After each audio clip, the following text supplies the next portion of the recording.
असर 8 एपिसोड्स आ चुके हैं सत्यमेव जयते के और आप देख रहे हैं देश भर में किस तरह से असर हो रहा है। आज का असर का एपिसोड बहुत खास है क्योंकि इसमें हम एक तो बहुत बड़ी खुशखबरी देने वाले हैं आपको और दूसरा बहुत बड़े खास मेहमान आने वाले हैं। चौंक रहे आमिर खान भी जो हमारे साथ है। आमिर, स्वागत है आपका। बहुत बहुत शुक्रिया जी बिल्कुल, बहुत खास मेहमान आने वाले हैं। आप भी मिलिएगा उनसे। लेकिन ये 8 एपिसोड्स हो गए, 8 एपिसोड्स का सफर और ये असर लगातार जो देखने को मिल रहा है। कुछ विरोध की आवाजें भी हैं। जी। कुछ एपिसोड जिनमें हमने अंदर झांकने की बात की थी, आपने अंदर झांकने की बात की थी, वहां लोगों ने कुछ अंदर झांका।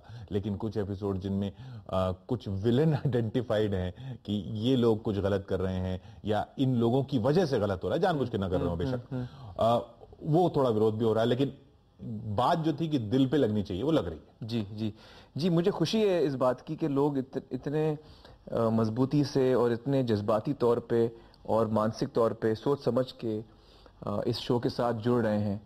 और सबसे खास खुशी मुझे इस बात की है कि जब हम प्लानिंग कर रहे थे इस शो की, तो हमको लगता था शायद बच्चे इसमें इंटरेस्ट लेंगे नहीं लेंगे, यंगस्टर्स और बच्चे शायद ये नहीं देखना चाहेंगे। लेकिन इतनी तादाद में यंगस्टर्स इसके साथ जुड़ रहे हैं और जो बच्चे हैं वो भी परिवार के साथ मिलके देख रहे हैं, और ये बहुत ही बड़ी खुशी की बात है मेरे लिए और हमारी सारी टीम के लिए, क्योंकि ये हमारे समाज के लिए बहुत अहम एक कोशिश है हमारी, जिसमें कि हम चाहते हैं कि सब लोग जुड़े हैं। हम एक नेशनल डिबेट चाहते हैं इन खास मुद्दों पर जिनका इतना नजदीकी रिश्ता है हमारी जिंदगी के साथ, और वो लोगों को चाहे जटिल मुद्दे हों लेकिन समझ में आ रहे हैं, इसलिए ये कुछ ना कुछ असर हो रहा है। जी जी। अब आगे हम कन्या भ्रूण हत्या पे देखिए क्या क्या हुआ, और भी बहुत खबरें आई हैं उस पर, वो भी हम आपके साथ शेयर करेंगे।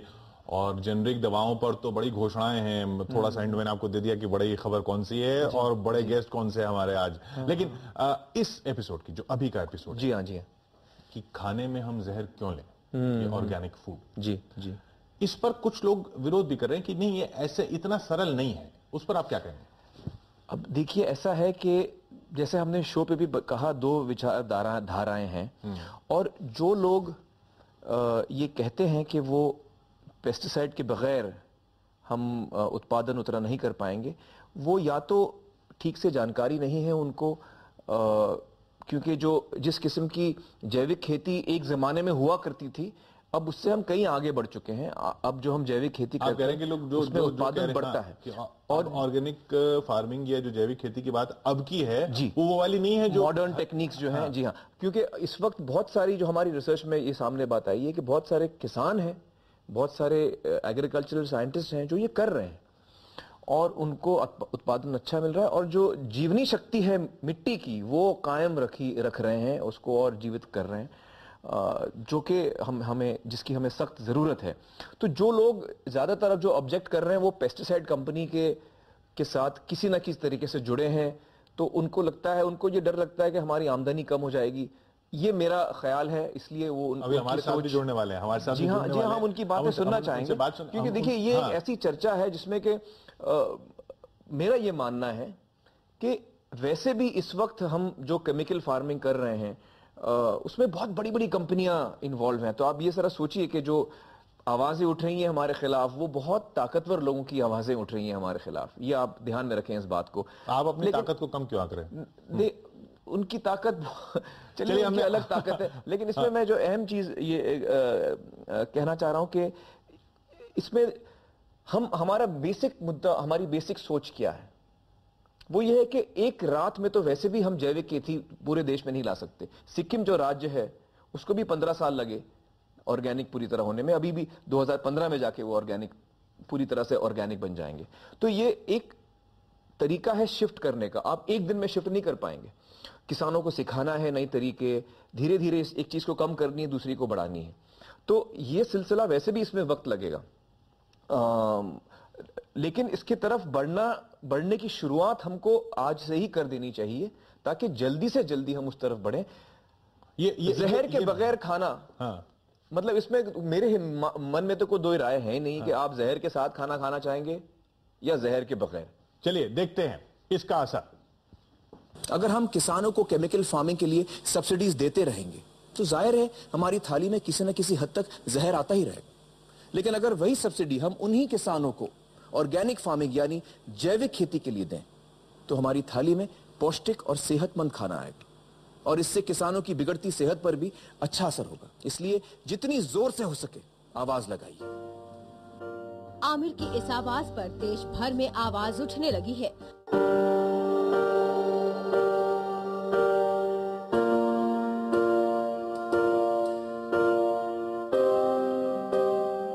लोग अब सरकार से पूछ रहे हैं कि कीटनाशक वाली खेती के बजाय जैविक यानी ऑर्गेनिक खेती क्यों नहीं। देश की राजधानी दिल्ली में खाने में कीटनाशक के खिलाफ निकला ये मोर्चा। इंडिया गेट पर नुक्कड़ नाटक के जरिए लोगों को जागरूक किया गया। तो पता है कितना पेस्टिसाइड हम हर रोज हम अपने खाने में खाते हैं। पीपल को ऑर्गेनिक खाना चाहिए। हम चाहते हैं कि सरकार इस पर पहल करे, जो सब्सिडी वो कीटनाशक दवाओं को और रासायनिक खादों को देती है वो जैविक खेती जो पर्यावरणीय खेती है, ऑर्गेनिक खेती है, उसकी तरफ दे।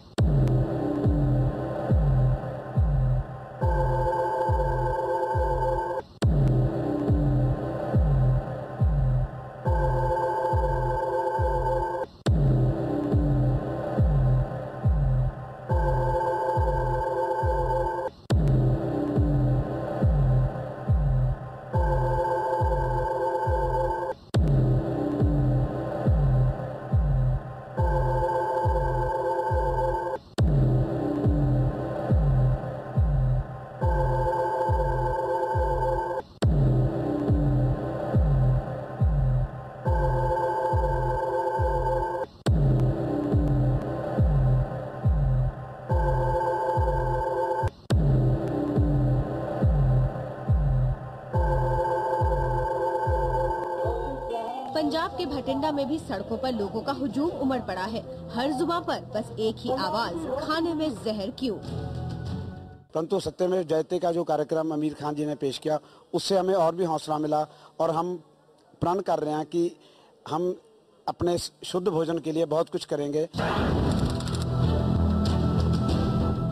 सवाल ये है कि बिना जहर के खेती क्यों नहीं हो सकती। अब तस्वीर का दूसरा पहलू भी देखिए।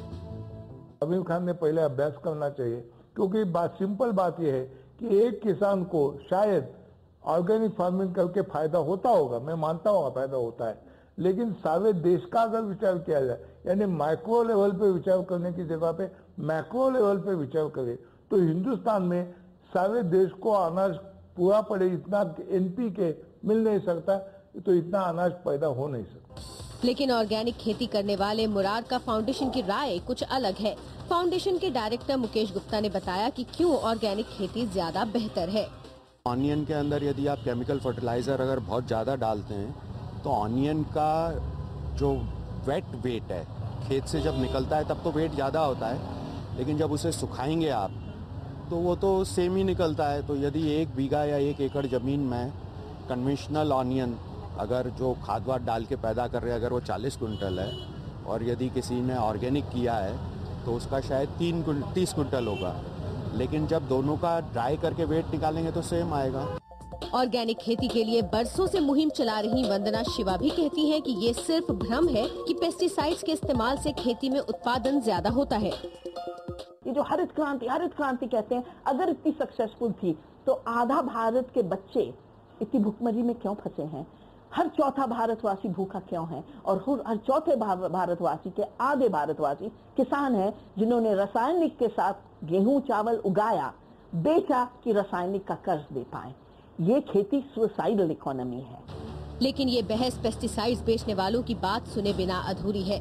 पेस्टिसाइड्स बनाने और बेचने वाले कहते हैं कि आमिर एक तरफा कहानी दिखा रहे हैं। पेस्टिसाइड्स मैन्युफैक्चरर्स एसोसिएशन कहती है कि कीटनाशक के इस्तेमाल से फायदे ही फायदे हैं। पेस्टिसाइड के कारण जो कुछ 240 मिलियन 240 मिलियन हम लोग अनाज का उत्पादन कर रहे हैं अपने देश में, वो बदौलत अच्छे फर्टिलाइजर, अच्छे पेस्टिसाइड और अच्छे सीड्स के कारण है। एक और तर्क सुनिए पेस्टिसाइड्स बेचने वालों का। वो कहते हैं कि अगर हालात इतने ही खराब हैं तो क्यों यहाँ के फल और सब्जियों का बड़ी मात्रा में विदेशों में एक्सपोर्ट होता है। मैंगोज आज हमारे केरी USA में जाती है, हमारी ग्रेप्स यूरोप में सब जगह जाती है, हमारे स्पाइसेस है, टी है। यदि ये सब में आपके कहने मुजब पेस्टिसाइड है, रेसिड्यू है, तो फिर ये कंट्री कोई जो इंपोर्ट कर रहे हैं वो कोई बेवकूफ़ नहीं है। वहाँ भी क्वालिटी कंट्रोल है, वहाँ भी सब टेस्ट होता है। आमिर के शो में शुरू की गई मुहिम का विरोध भी हो रहा है और समर्थन भी, लेकिन इन सब के बीच एक सच ये भी है कि ऑर्गेनिक खेती से हमारे घरों तक आने वाले ऑर्गेनिक फूड कीटनाशक वाले खाने से तो बेहतर ही है।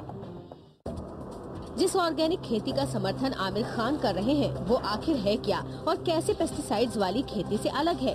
जैविक खेती में केमिकल फर्टिलाइजर्स, पेस्टिसाइड्स और खरपतवार नाशकों की जगह जीवों के अंश से बनी खाद का इस्तेमाल होता है, जैसे गोबर की खाद, कंपोस्ट, हरी खाद। इनके इस्तेमाल से न केवल धरती की पैदावार क्षमता लंबे समय तक बनी रहती है, बल्कि पर्यावरण भी प्रदूषित नहीं होता। साथ ही इसमें खेती की लागत घटने और फसल की गुणवत्ता बढ़ने से किसान को ज्यादा फायदा मिलता है। किसान खेती में कीटनाशकों का इस्तेमाल अपनी फसल को कीड़ों से बचाने के लिए करते हैं। किसानों का बड़ा समूह और कई जानकार भी मानते हैं कि पेस्टिसाइड्स का इस्तेमाल जरूरी है, लेकिन सच ये भी है कि यही जहर सेहत के लिए नुकसानदायक भी है। इसलिए जितनी जोर से हो सके आवाज लगाएं।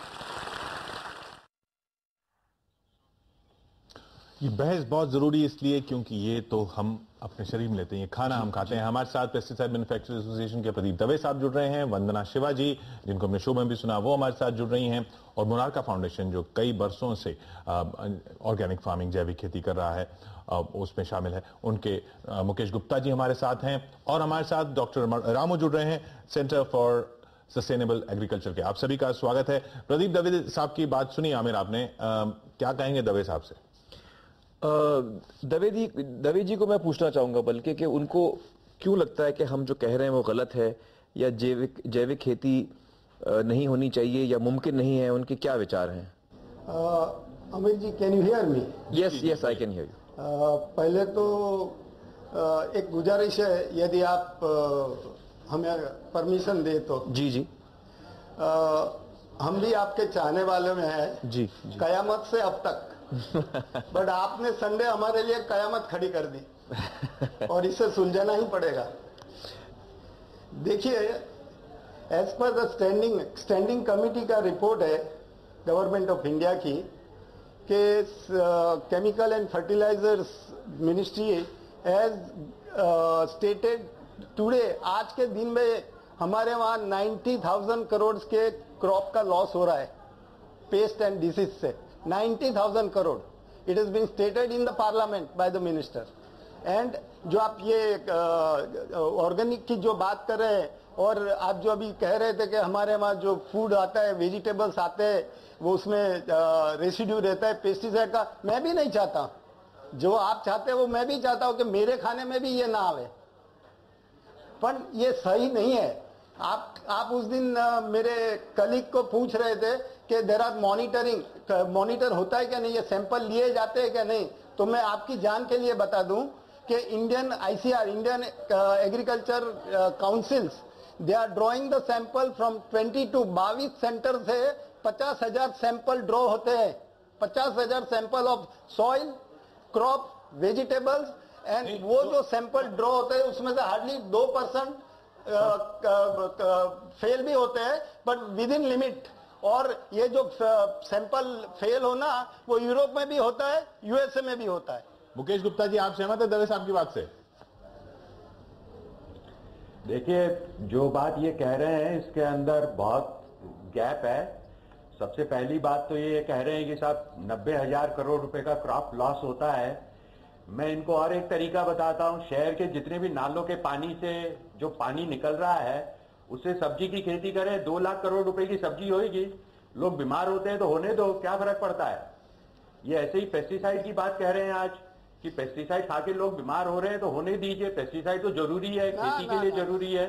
देखिए क्या है या क्या एक अमीर जी, मैं आपको एक और भी समझा देता हूं कि ये जो पेस्टिसाइड्स है ना, पेस्टिसाइड जब भी कहीं भी हमारे देश में हो या अमेरिका हो या USA कहीं भी इंट्रोड्यूस होता है तो उसको जो वो पेस्टिसाइड की जो आविष्कार होता है उसमें कम से कम 1000 करोड़ के ऊपर लागत होती है। उसके लिए ट्रक लोड भर के डेटा बनाया जाता है कि इनकी टॉक्सिसिटी आप कह रहे हैं रिसर्च के साथ नहीं वो अभी आप चुप बैठे, मैं नहीं बोला। आप जब बोल रहे थे तब मैं नहीं बोला। नहीं मैं आपको दवे साहब समझाना चाहता हूं नहीं कि दवे साहब मुद्दा ये है कि ऑर्गेनिक फार्मिंग क्यों ना हो। मुद्दा ये नहीं कि पेस्टिसाइड्स किस तरह से आते हैं। बोलता हूं मैं कहा ना बोलता हूं if organic farming is capable, उसमें ताकत है पूरे विश्व को खिलाने की, तो मुझे कोई इतराज नहीं, मेरे को भी मिलेगा विदाउट पेस्टिसाइड वाला। वंदना जी, पेस्टिसाइड होता ही नहीं है, वंदना जी ये गलत है जी। बिना पेस्टिसाइड के ताकत ही नहीं है, बिना पेस्टिसाइड्स के लोगों के पेट ही नहीं भरे जा सकते। ना ऐसा नहीं है, बिना पेस्टिसाइड यही तो सबने बड़ा झूठ फैलाया गया है। अगर सच होता कि पेस्टिसाइड से भूख मिट रही है तो आज हमारा भारत इतना भूखा नहीं होता। और जो कह रहे हैं अनाज सड़ रहा है, मैं आपको एक बताना चाहता हूं कमोडिटी प्रोडक्शन में जहां आप गेहूं और चावल उगा रहे हैं पंजाब में खूब पेस्टिसाइड डाल के, और फिर उसको वितरण करने का आपका विल नहीं है। वैसे भी रोटी अकेला गेहूं चावल नहीं होती, दाल भी चाहिए, सब्जी भी चाहिए, फल भी चाहिए। अगर वेस्टेज है भारत में वो इसलिए है कि हमारा पब्लिक सिस्टम तोड़ा गया है और केंद्रीयकरण किया गया है हमारे खाने का।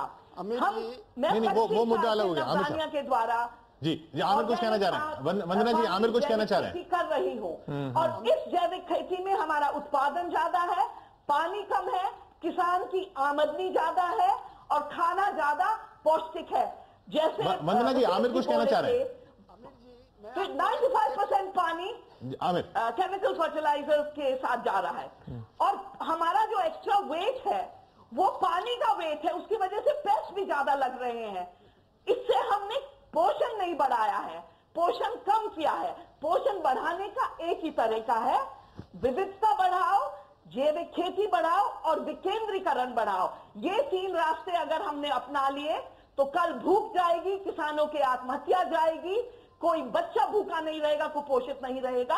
और जो हमारे पर्यावरण को अब नाश कर रहे हैं, मिट्टी, पानी, जैव विविधता, हमारी चिड़िया गायब हो गई, हमारी तितली गायब हो गई, हमारी वंदना जी एक मिनट वंदना जी, एक ही तरीका है। आपको रोक रहा हूं यहां पर। आमिर की बात सुनते हैं। आमिर आप दवे साहब से कुछ कहना चाह रहे हैं। जी हाँ, दवे साहब से मैं ये कहना चाह रहा हूं। दवे साहब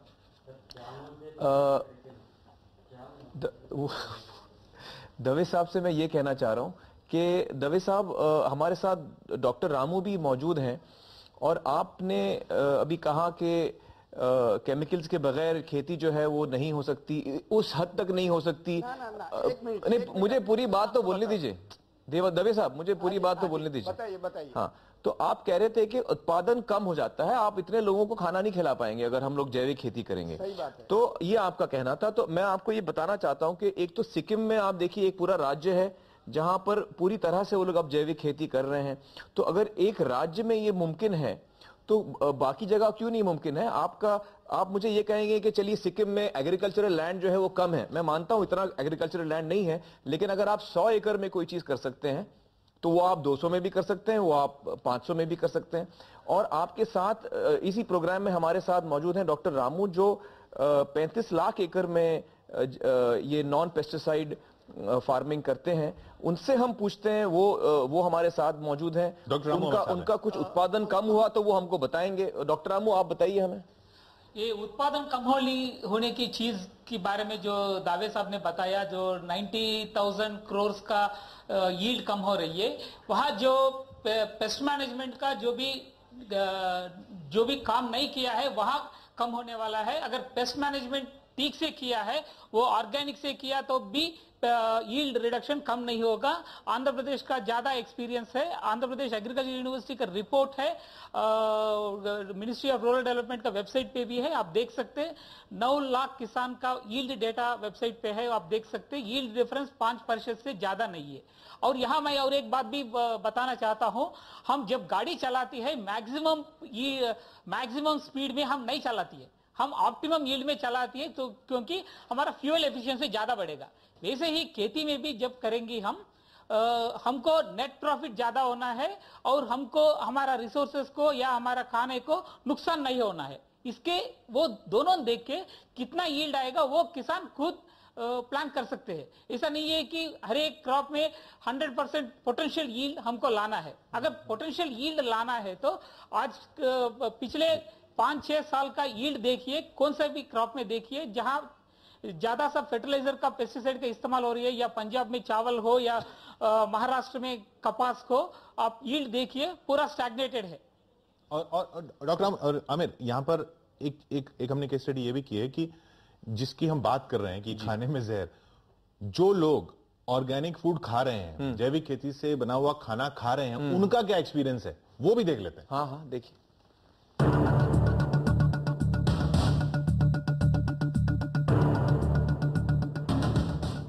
दाल भी ऑर्गेनिक, जूस भी ऑर्गेनिक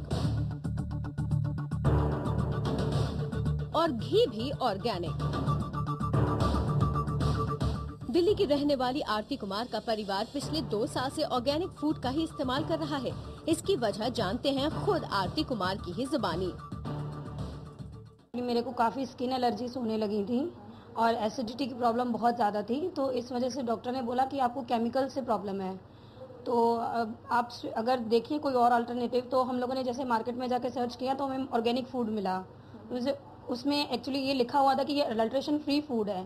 तो हम लोगों ने ट्राई किया कि इस फूड को अगर एक बार ट्राई किया जाए, तो हम लोग 2 साल पहले इसको ट्राई करना शुरू किया, बट उसके इतने अच्छे इफेक्ट्स हम लोगों को नजर आए कि हम लोगों ने उसको कंटिन्यू किया एंड टिल डेट मेरे पास सारा ऑर्गेनिक फूड है। जाहिर है बीमारियों से दूर रहने के लिए ही इन्होंने ऑर्गेनिक फूड का सहारा लिया है, लेकिन क्या हर किसी की जेब ऑर्गेनिक फूड को वहन कर सकती है? पहले तो हमें लगता था कि कुछ महंगा है, बट अब काफी रेट्स कम हो गए हैं एज कम्पेयर टू 1-1.5 साल पहले। तो अब ज्यादा नहीं, जैसे अगर घी हमें वो 400 पर केजी पड़ता है तो ये 500 पर केजी पड़ता है, नॉट एज मच। और दालों में तो 10-20 रुपए के किलो के ज्यादा फर्क नहीं है। जानकार भी मानते हैं कि कीटनाशक वाली खेती के मुकाबले ऑर्गेनिक खेती से बनने वाला खाना ज्यादा सेहतमंद है। थोड़ा ये तो जरूर देखने में आता है, बहुत सारे लोग रिपोर्ट करते हैं उनका डाइजेस्टिव सिस्टम इम्प्रूव हो रहा है। बहुत सारे लोगों ने तो यहाँ तक कहा है कि उनकी डायबिटीज़ की जो प्रॉब्लम है उसमें कुछ थोड़ा सा सुधार हुआ है, और जनरली एनर्जी लेवल बेटर है, ये तो सभी लोग मानते हैं। What is his name, Mr. Mukesh? Mukesh Gupta actually Mukesh ji से भी मैं पूछना चाहूंगा। मुकेश जी, आप जहां तक मुझे बताया है किशोर जी ने कि आप जैविक खेती आपकी कंपनी करती है और काफी बड़े पैमाने पे करती है, तो आपका क्या अनुभव रहा है जैविक खेती को लेकर? आप लोग को कामयाबी मिली है उसमें? देखिए, सबसे पहले हम लोगों ने 2001 से सिस्टमैटिक, और वैसे हमने 1994-95 से इंडिया में ऑर्गेनिक एग्रीकल्चर शुरू की है।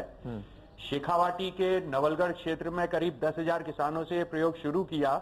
10,000। और मैं आपकी जानकारी के लिए बताना चाहूंगा कि सिक्किम राज्य में जो ऑर्गेनिक एग्रीकल्चर हो रही है वो हमारी संस्था द्वारा शुरुआत कराई गई थी उसकी जी, और ये आज एक उदाहरण बन के सामने आई है। देखिए, कुल मिला के 2 बातें मैं जरूर कहना चाहूंगा ऑर्गेनिक एग्रीकल्चर के बारे में जी।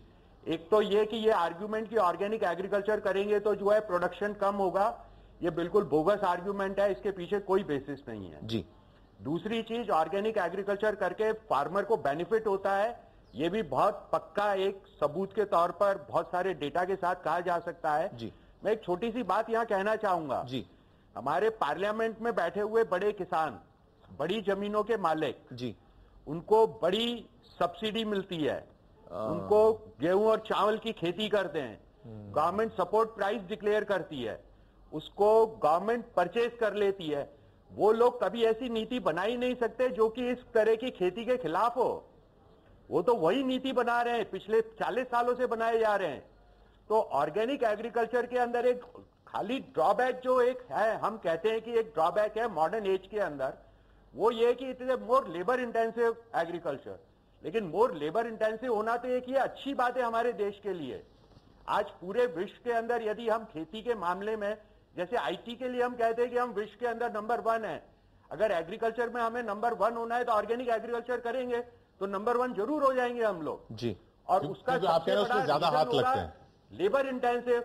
एक तरफ government of India 1 lakh crore रुपए दे रही है नरेगा प्रोग्राम के लिए, क्यों नहीं वो 1 लाख करोड़ रुपए जो है ऑर्गेनिक एग्रीकल्चर करने वाले फार्मर्स को लेबर के लिए दे देती बिल्कुल। वही लोग तो नरेगा के प्रोग्राम में आते हैं जी। तो ये बहुत जरूरी है कि जो है इसको बहस जो गलत दिशा में जा रही है उस बहस को सही दिशा में लाया जाए आज। जी जी जी। सबसे पहले तो जरूरी है कि बहस हो। हाँ, एक्चुअली मैं दोहराना चाहूंगा, एक चीज को अंडरलाइन करना चाहूंगा। मुकेश जी जो कह रहे हैं बहुत अहम बात है। देखिए, अमेरिका में जो एक किसान होता है वो हजारों एकड़ पर वो फार्मिंग एक किसान करता है, बड़े बड़े बहुत बड़े बड़े साइज के फार्म्स होते हैं। हिंदुस्तान में जो एवरेज साइज है फार्म का बहुत छोटा है, बल्कि 2 एकड़, अगर मैं गलत नहीं कह रहा हूं तो 2 एकड़ का एवरेज फार्म होगा, शायद उससे भी कम होगा। तो ये जब छोटे फार्म्स पे ऑर्गेनिक फार्मिंग, मतलब हमारी कंट्री तो आइडियल है एक्चुअली ऑर्गेनिक फार्मिंग के लिए। जैसे मुकेश जी कह रहे थे कि यहाँ पे अगर लेबर थोड़ा ज्यादा लगता है ऑर्गेनिक फार्मिंग में, जैविक खेती में अगर लेबर ज्यादा है, इतने लेबर है, लोगों के पास काम नहीं है, वो लोग जॉब्स ढूंढ रहे हैं, तो उसमें सब इसमें उनको जॉब मिल सकती है, उसमें काम लगा सकते हैं। लेबर इंटेंसिव अगर काम है तो हमारे इसके फायदे की काम है। इसलिए कृषि वाले इलाकों से लोग इस मुहिम में के समर्थन में आ गए, और आमिर आपको जान के खुशी होगी कि वो लोग भी समर्थन में आ गए हैं जो दूसरे मामलों पे विरोध कर रहे थे, खाप पंचायत वाले। देखिए। अच्छा, हरियाणा वासियों से निवेदन करेंगे इस प्रेस कॉन्फ्रेंस के माध्यम से कि उस सीरियल को मत देखें। पहले उसने अतीत में अच्छे सीरियल, सामाजिक सीरियल बनाए हैं, इस किस्म के जिससे हिंसा बढ़ के कुरीतियां फैले, ऐसे सीरियल ना दिखाएं। ये प्रोग्राम ठीक है, जो उससे पिछले जिसका हमने विरोध किया था वो विरोध करने के लायक था, ये सराहनीय, तो इसके हम सराहना करते। हरियाणा की जो खाप पंचायतें आमिर खान का विरोध कर रही थी, अब वो उन्हीं की बोली बोल रही हैं। 25 दिन में ये चमत्कार हुआ है सत्यमेव जयते शो की ही बदौलत। होले होले धीमे धीमे मिट्टी बोले माटी बोले। किसान का हाथ थामने की जरूरत है, और इसकी शुरुआत हम सब की कोशिशों से ही होगी। हम मांगेंगे तो उसकी गूंज सरकार के कानों तक पहुंचेगी। आप आज आवाज लगाएंगे तो आपकी आवाज सुनकर ही नीतियों में बदलाव आना शुरू होगा। इसलिए जितनी जोर से हो सके आवाज लगाइए। आमिर ने 3 जून को झूठी शान के लिए कत्ल का मुद्दा उठाया था। इसमें खाप पंचायत को भी कटघरे में खड़ा किया गया था। आमिर के इस शो के खिलाफ खाप पंचायतों ने ऐलान किया था कि वो आमिर और सत्यमेव जयते का विरोध करेंगे। हरियाणा वासियों से निवेदन करेंगे इस प्रेस कॉन्फ्रेंस के माध्यम से कि उस सीरियल को मत देखें।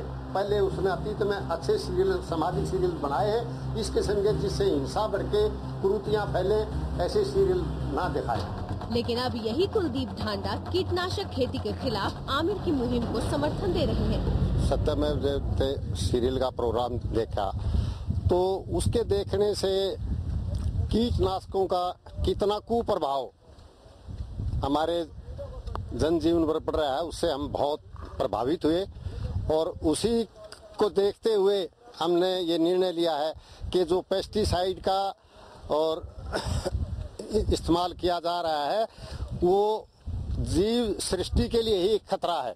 उसको चुनौती समझते हुए खाप पंचायतों ने अपनी उसके अंदर शमूलियत हिस्सेदारी कर दी है। खेती के बारे में आमिर के शो के बाद जींद के निडाना गांव के खेतों में खाप पंचायतों के प्रतिनिधियों ने बैठक भी की और फैसला लिया कि वो कीटनाशकों के खिलाफ मुहिम चलाएंगे। प्रोग्राम था वो सही था, और हमने खाप पंचायतों ने आज निर्णय लिया है कि पूरे उत्तर भारत की जितनी भी खाप पंचायतें हैं सबको संगठित करके जो कीटनाशक दवाइयां हैं उसके विरोध में हम प्रचार करेंगे। जींद में बाकायदा किसान खेत पाठशाला लगाकर किसानों को जागरूक करने का काम शुरू भी हो गया है। जल्द ही खाप के प्रतिनिधि कृषि विशेषज्ञों से 18 सप्ताह तक ट्रेनिंग भी लेंगे। इसके बाद महापंचायत बुलाकर किसानों से अपील की जाएगी कि कीटनाशकों का इस्तेमाल खेती में न करें। आमिर की उठाई आवाज से उनका विरोध करने वाली खाप पंचायत भी आवाज मिला रही है। अब इस आवाज को सरकार को भी सुनना चाहिए और ऑर्गेनिक खेती को बढ़ावा देने के लिए जो कुछ भी हो सके वो करना चाहिए। देश भर में किसान जैविक खेती को अपना रहे हैं। यहाँ तक कि एक पूरा राज्य इस जैविक क्रांति में शामिल हुआ है, सिक्किम। यहाँ की राज्य सरकार ने रासायनिक खाद और कीटनाशक पर प्रतिबंध लगाया है। फार्मिंग, मतलब हमारी कंट्री तो आइडियल है एक्चुअली ऑर्गेनिक फार्मिंग के लिए। जैसे मुकेश जी कह रहे थे कि यहाँ पे अगर लेबर थोड़ा ज्यादा लगता है ऑर्गेनिक फार्मिंग में, जैविक खेती में अगर लेबर ज्यादा है, इतने लेबर है, लोगों के पास काम नहीं है, वो लोग जॉब्स ढूंढ रहे हैं, तो उसमें सब इसमें उनको जॉब मिल सकती है, उसमें काम लगा सकते हैं। लेबर इंटेंसिव अगर काम है तो हमारे इसके फायदे की काम है। इसलिए कृषि वाले इलाकों से लोग इस मुहिम में के समर्थन में आ गए, और आमिर आपको जान के खुशी होगी कि वो लोग भी समर्थन में आ गए हैं जो दूसरे मामलों पे विरोध कर रहे थे, खाप पंचायत वाले। देखिए। अच्छा, हरियाणा वासियों से निवेदन करेंगे इस प्रेस कॉन्फ्रेंस के माध्यम से कि उस सीरियल को मत देखें। पहले उसने अतीत में अच्छे सीरियल, सामाजिक सीरियल बनाए हैं, इस किस्म के जिससे हिंसा बढ़ के कुरीतियां फैले, ऐसे सीरियल ना दिखाए। ये प्रोग्राम ठीक है, जो उससे पिछले जिसका हमने विरोध किया था वो विरोध करने के लायक था, ये सराहनीय, तो इसके हम सराहना करें। हरियाणा की जो खाप पंचायतें आमिर खान का विरोध कर रही थी, अब वो उन्हीं की बोली बोल रही हैं। 25 दिन में ये चमत्कार हुआ है सत्यमेव जयते शो की ही बदौलत। हौले हौले धीमे धीमे मिट्टी बोले माटी बोले। किसान का हाथ थामने की जरूरत है और इसकी शुरुआत हम सब की कोशिशों से ही होगी। हम मांगेंगे तो उसकी गूंज सरकार के कानों तक पहुंचेगी। आप आज आवाज लगाएंगे तो आपकी आवाज सुनकर ही नीतियों में बदलाव आना शुरू होगा। इसलिए जितनी जोर से हो सके आवाज लगाइए। आमिर ने 3 जून को झूठी शान के लिए कत्ल का मुद्दा उठाया था। इसमें खाप पंचायत को भी कटघरे में खड़ा किया गया था। आमिर के इस शो के खिलाफ खाप पंचायतों ने ऐलान किया था कि वो आमिर और सत्यमेव जयते का विरोध करेंगे। हरियाणा वासियों से निवेदन करेंगे इस प्रेस कॉन्फ्रेंस के माध्यम से कि वो उस सीरियल को मत देखें। पहले उसने अतीत में अच्छे सीरियल, सामाजिक सीरियल बनाए हैं, इस किस्म के जिससे हिंसा बढ़ के कुरीतियां फैले, ऐसे सीरियल ना दिखाएं। लेकिन अब यही कुलदीप ढांडा कीटनाशक खेती के खिलाफ आमिर की मुहिम को समर्थन दे रहे हैं। सत्यमेव जयते सीरियल का प्रोग्राम देखा तो उसके देखने से कीटनाशकों का कितना कुप्रभाव हमारे जनजीवन पर पड़ रहा है, उससे हम बहुत प्रभावित हुए और उसी को देखते हुए हमने ये निर्णय लिया है कि जो पेस्टिसाइड का और इस्तेमाल किया जा रहा है वो जीव सृष्टि के लिए ही खतरा है। उसको चुनौती समझते हुए खाप पंचायतों ने अपनी उसके अंदर शमूलियत हिस्सेदारी कर दी है। खेती के बारे में आमिर के शो के बाद जींद के निडाना गांव के खेतों में खाप पंचायतों के प्रतिनिधियों ने बैठक भी की और फैसला लिया कि वो कीटनाशकों के खिलाफ मुहिम चलाएंगे। प्रोग्राम था वो सही था और हमने खाप पंचायतों ने आज निर्णय लिया है कि पूरे उत्तर भारत की जितनी भी खाप पंचायतें हैं सबको संगठित करके जो कीटनाशक दवाइयां हैं उसके विरोध में हम प्रचार करेंगे। जींद में बाकायदा किसान खेत पाठशाला लगाकर किसानों को जागरूक करने का काम शुरू भी हो गया है। जल्द ही खाप के प्रतिनिधि कृषि विशेषज्ञों से 18 सप्ताह तक ट्रेनिंग भी लेंगे। इसके बाद महापंचायत बुलाकर किसानों से अपील की जाएगी कि कीटनाशकों का इस्तेमाल खेती में न करें। आमिर की उठाई आवाज से उनका विरोध करने वाली खाप पंचायत भी आवाज मिला रही है। अब इस आवाज को सरकार को भी सुनना चाहिए और ऑर्गेनिक खेती को बढ़ावा देने के लिए जो कुछ भी हो सके वो करना चाहिए। देश भर में किसान जैविक खेती को अपना रहे हैं। यहाँ तक कि एक पूरा राज्य इस जैविक क्रांति में शामिल हुआ है, सिक्किम। यहाँ की राज्य सरकार ने रासायनिक खाद और कीटनाशक पर प्रतिबंध लगाया है। पवन जी, आपकी सरकार ने जो पहल की है एक फुल्ली ऑर्गेनिक स्टेट बनने की, हमें उम्मीद है कि हिंदुस्तान की और भी राज्य, बाकी भी राज्य आपकी पहल को अपनाएंगे। हौले हौले धीमे धीमे मिट्टी बोले माटी बोले। तो हमें जो खाप पंचायतें विरोध कर रही थी वो देखिए क्लास जी, मुझे बड़ी खुशी है इस बात की और मैं उनका स्वागत करता हूं कि वो इस मुहिम में वो भी जुड़े हैं और ये बड़ी अच्छी बात है क्योंकि यकीनन ये एक ऐसा मुद्दा है जो हमारे जीवन से जुड़ा हुआ है और इसी से जीवन है और जो मिट्टी की जो गुणवत्ता है, जो उसमें जो जैविक शक्ति है, जीवित शक्ति है, वो उसको हमको कायम रखना है, उसको मजबूत रखना है। और मुझे लगता है कि इसमें एक और मैं रिक्वेस्ट करूंगा आपके माध्यम से, इस शो के माध्यम से, कि देश भर में जो जो लोग जैविक खेती कर रहे हैं, जैसे वंदना जी हैं, मुकेश जी हैं, रामू जी हैं, ये ऐसे लोग और भी अलग अलग जगहों पर बहुत जमीनी तौर पे बहुत अच्छा काम कर रहे हैं और ये एक मौका है उन सब के लिए कि वो हाथ बढ़ाएं और उन किसानों का हाथ थामें, उनकी मदद करें जो केमिकल फार्मिंग करते हैं और उनको सिखाएं कि किस तरह से अच्छे तरीके से, मॉडर्न तरीकों से हम जैविक खेती कर सकते हैं जिसमें उत्पादन भी अच्छा रहे। शायद 1 साल या 2 साल तक उत्पादन हल्का सा गिरे, जैसे हमने इसके बारे में कई किसानों ने हमसे कहा भी है हमारे शो पे, लेकिन उसके बाद जो उत्पादन दोबारा बढ़ता है और मिट्टी की जो ताकत है वो बढ़ती है, उससे लॉन्ग टर्म का बहुत बड़ा फायदा होता है। किसानों को फायदा होता है, जो लोग खाना खा रहे हैं उनको फायदा होता है। तो जितने एक्सपर्ट्स हैं वो इस मौके का फायदा उठाएं और वो आगे आके और किसानों को मदद करें, उनकी हेल्प करें। जैसे खाप पंचायत के लोग अब बैठ रहे हैं साथ में, खुद बैठ रहे हैं, बिल्कुल वहां पर खेतों में क्लास लग रही है।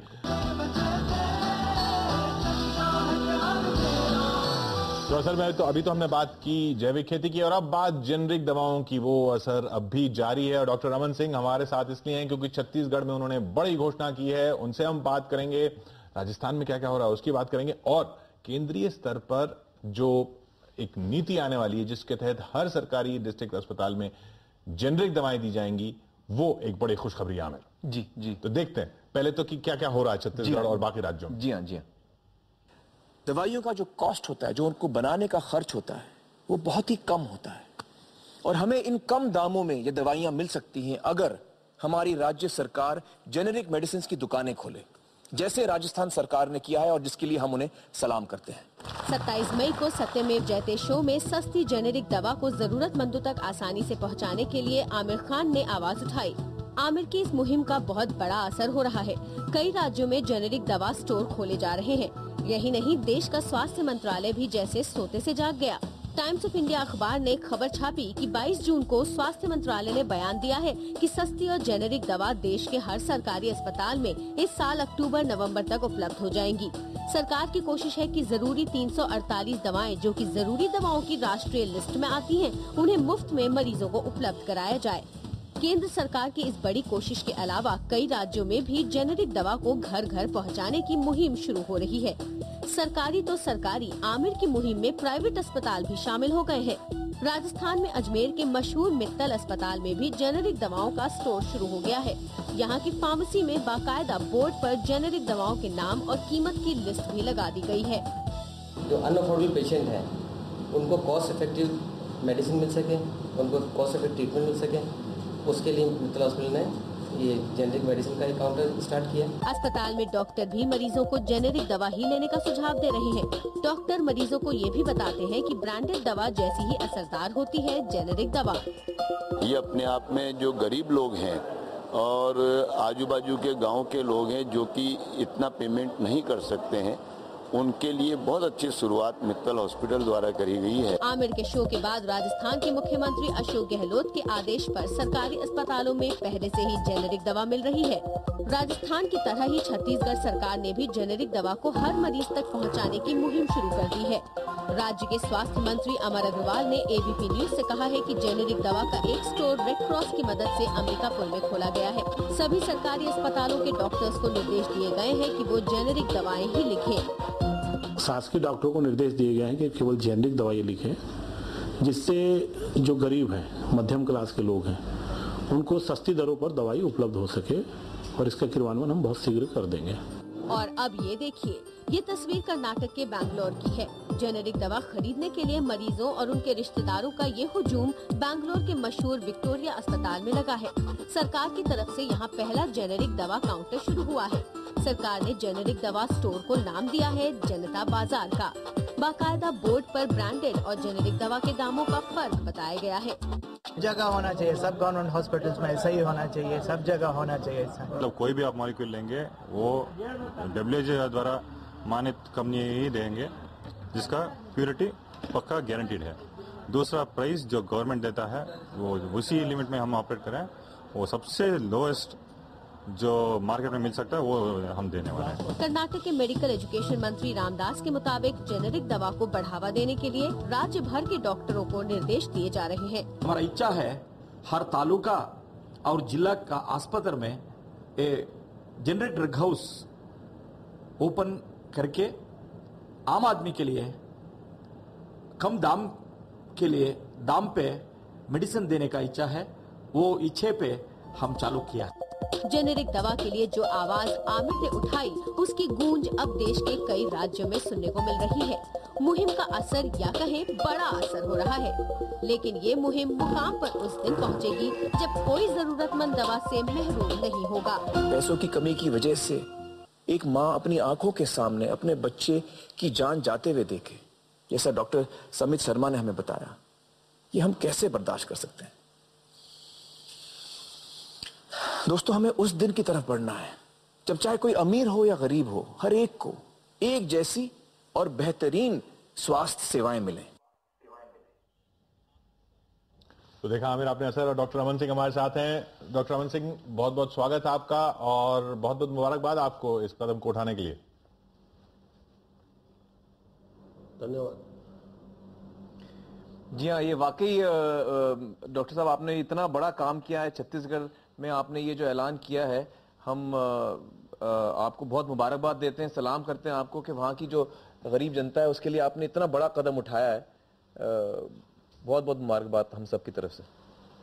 आमिर जी, मैं सबसे पहले आपको धन्यवाद देना चाहूंगा क्योंकि जेनरिक दवाओं को उपयोग हम छत्तीसगढ़ में कर रहे हैं, और आपके इस कार्यक्रम के बाद पूरे देश में और छत्तीसगढ़ में जी हमें पहले बताना पड़ता था, अब लोग मांगने लगे हैं जेनरिक मेडिसिन जी।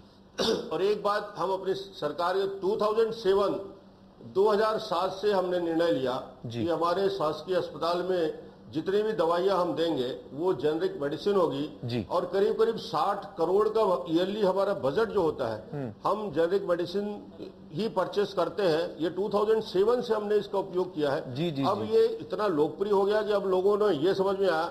पिछले 3 महीने पहले हमने अंबिकापुर, हमारा जिला मुख्यालय है, वहां हमने एक मेडिकल स्टोर रेड क्रॉस के माध्यम से डिस्ट्रिक्ट हॉस्पिटल में किया। वहां का जो सेल है, बिक्री है और लोगों का जो उत्साह है, सारे मरीज अब पूरे शहर से लोग आने लगे हैं। हमने निर्णय लिया है कि हमारे सभी जिला अस्पताल में हम वहां पे रेड क्रॉस सोसाइटी के माध्यम से जेनरिक मेडिसिन के लिए मेडिकल शॉप खोलेंगे, और जो लोग इसमें आना चाहते हैं, गवर्नमेंट की पॉलिसी तो हमने तय की है, उस पॉलिसी के तहत हम कर रहे हैं, पर हम सभी डिस्ट्रिक्ट में गरीब मरीजों के लिए और आम आदमी के लिए उस जिला अस्पताल का उपयोग करेंगे। वहां हमारे पास इंफ्रास्ट्रक्चर है, लोग तैयार हैं, और हमने एक एक करके शुरुआत की। अभी अंबिकापुर में हमने 4 महीने पहले, राजनांदगांव और दूसरे जिलों में हमारा अगले महीने में इसकी प्रारंभ हम करने वाले हैं। स्वास्थ्य मंत्री जी ने इस पे निर्णय लिया है, और लगातार पिछले 2007 से लेकर अभी तक हम इससे काफी पैसा सेव भी कर रहे हैं, और उसका उपयोग हम दूसरे अपनी मेडिकल सर्विस के लिए कर रहे हैं। बहुत बहुत तो अच्छी बात है। धन्यवाद इसलिए दे रहा हूं कि आपने इसको बहुत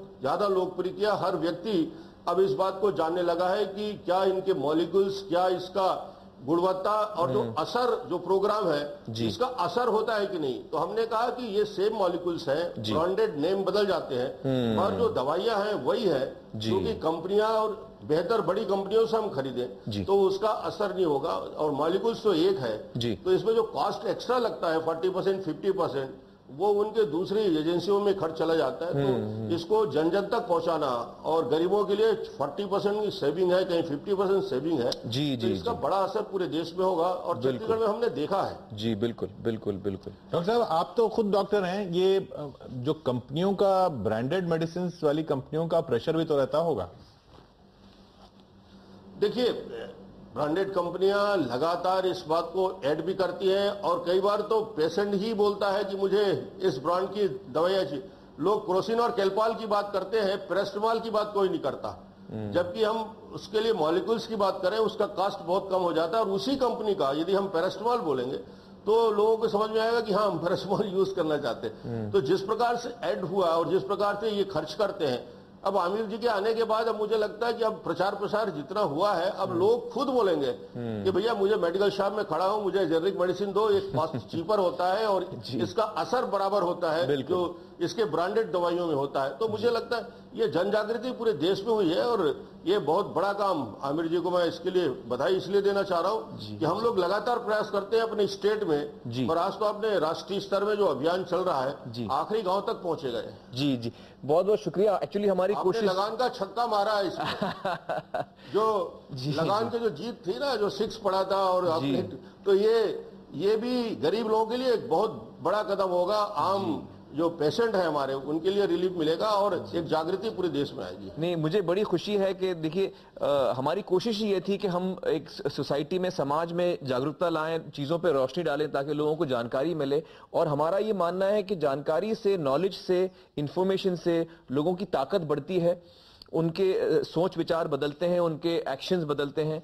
और हम इस अपनी तरफ से पूरी कोशिश कर रहे हैं कि जागृति हम और बढ़ाएं, और हमें खुशी है कि आप जैसे लीडर्स हैं जो इसमें और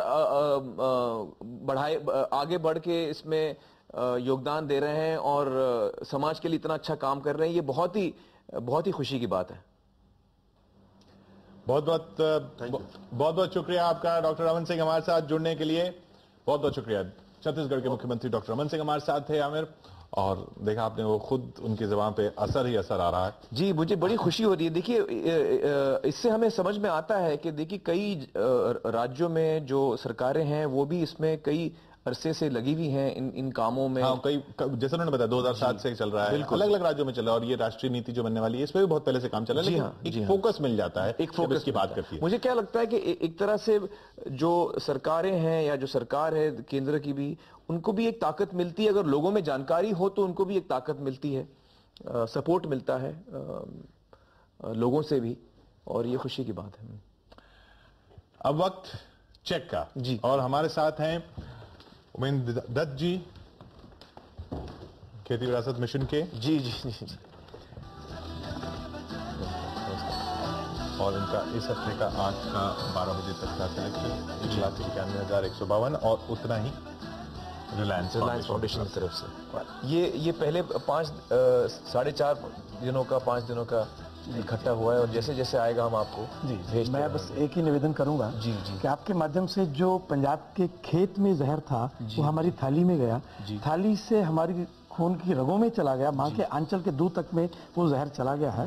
आपने एक मुद्दा उठाया, मैं एक निवेदन करना चाहूंगा इस मौके पे कि कैंसर का मुद्दा जो आपने उठाया वो पूरा पंजाब हिल गया है। अगर आप बठिंडा आ सकें, अगर आप पंजाब आ सकें, तो मैं निमंत्रण भी पंजाब के किसानों की तरफ से, पंजाब के लोगों की तरफ से आपको देना चाहूंगा। मुझे बड़ी खुशी होगी अगर आप आएंगे तो बहुत बड़ा काम होगा, बहुत बड़ा। जरूर मैं जरूर। और किशोर जी विशेष रूप से, क्योंकि पंजाब में तो जीवन और मरण का प्रश्न है। पंजाब में ये ऑर्गेनिक फार्मिंग कुछ और नहीं है, ये पंजाबी कौम जिंदा रहेगी कि नहीं रहेगी ये उसका सवाल है। वहाँ का पानी जहरीला हो गया, वो पंजाब बेआब हो गया, ये बहुत बड़ा मुद्दा है पंजाब के लिए। तो जहाँ जीवन और मरण का प्रश्न है, मुझे लगता है आपका साथ मिलेगा तो ये हम लड़ाई और बढ़िया कर सकते। बिल्कुल, इंशाल्लाह मैं जरूर आऊंगा, जरूर आऊंगा। मैं बहुत बहुत शुक्रिया, बहुत बहुत शुक्रिया। और सेंटर फॉर सस्टेनेबल एग्रीकल्चर के डॉक्टर रामू हमारे साथ हैं, अभी कुछ पहले हमसे बात भी कर रहे थे। How are you? Fine, very good. Before I take, I have a gift from my farmers, organic food from Sahaj Aaharam. Oh, how nice, how nice. Thank you so much. Thank you, thank you, thank you, thank you, thank you so much. Thank you. ये आज 12 बजे तक 1,65,252, और इतना ही Reliance foundation की तरफ से। So this is what we've collected in for 4 or 5 days, and as we keep collecting, we send Thank you. Yeah. So I just want to make one more thing. India for Safe Food नाम से हम campaign शुरू किया था। India for Safe Food. India for Safe Food नाम से। So we request audience to log on to the website and join in this campaign, and also to sign on the petition to the Agriculture Minister requesting to make India organic. हाँ, तो आप लोग एक मुहिम चला रहे हैं कि जो हमारे मंत्री हैं, एग्रीकल्चर मंत्री, उनको एक चिट्ठी दी जाए कि हिंदुस्तान में जो है वो जैविक खेती हो। इसके लिए तो ये सपोर्ट आप चाह रहे हैं, और मुझे यकीन है कि सभी लोग आपको सपोर्ट देंगे। मैं आपसे भी निवेदन करता हूँ कि आप भी पिटीशन पे साइन कीजिए। जरूर जरूर जरूर। मैं यकीनन मेरा साइन इस पे जरूर होगा, मैं जरूर करता हूँ। Thank you so much. Thank you so much. I leave the petition here. Give it to me, I will sign it and give it to you. बिल्कुल बिल्कुल, जरूर। Thank you so much. Thank you sir.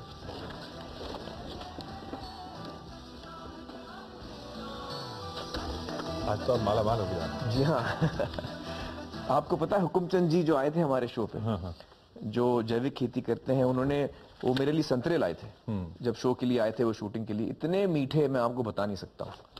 मुझे यकीन नहीं आ रहा था कि मैं ये संतरे वाकई, मतलब तो आज तक जो मैं संतरे खा रहा था इतने सालों से, उसका स्वाद बिल्कुल अलग, और ये जो ऑर्गेनिक संतरे थे उसका स्वाद बिल्कुल अलग। इतना मीठा, इतना रसीला। और हमारे सेट पे जो बाकी लोग थे, उन्होंने मेरा चेहरा देखा तो उन्होंने भी हाथ मारना शुरू किया, और फिर मुझे लगा कि यार ये संतरे खत्म होने वाले हैं, तो मैंने बोला डब्बा गाड़ी में रखो, ये घर जाएगा।